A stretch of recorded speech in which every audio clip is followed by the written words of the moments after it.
We're now hearing from the family of Breonna Taylor after a multi-million-dollar settlement with the city of Louisville. It comes more than 6 months after Taylor was shot and killed by police in her own home. NBC's Gabe Gutierrez reports.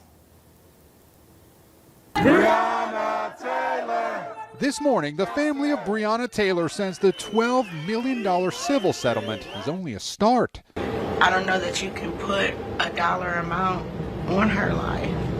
She was so much more than that. The city of Louisville did not admit any wrongdoing by police, but the settlement does include several reforms, such as changes to the approval process for search warrants, the hiring of social workers to go out on mental health calls, and incentives for officers to live and volunteer in the community. My administration is not waiting to move ahead with needed reforms to prevent a tragedy like this from ever happening again. Does the union believe that the civil settlement is premature?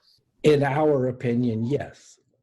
I think it would be logical to wait for an investigation to be completed before a decision like that is made. It all comes more than 6 months after a botched raid at Taylor's apartment. Police were executing a search warrant looking for drugs. Officers said they announced themselves. Taylor's boyfriend, who was also inside, disputes that. He says he feared an intruder was breaking in and fired his licensed weapon, wounding an officer. Police returned fire, killing Taylor. Breonna Taylor was in her apartment, who had every right to sleep in peace and not have the police execute a dangerous, I believe, unconstitutional and unjustifiable no-knock warrant on yet another black citizen in America.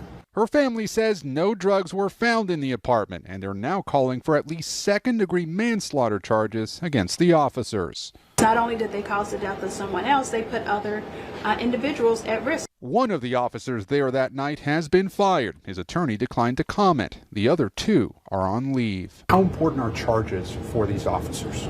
It's very important. It's the most important part of this at all. And I understand that they're police officers, but that doesn't make you above the law.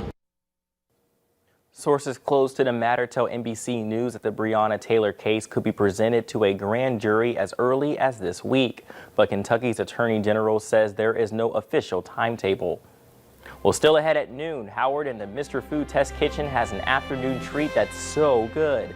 You'll be counting down the seconds to snack time.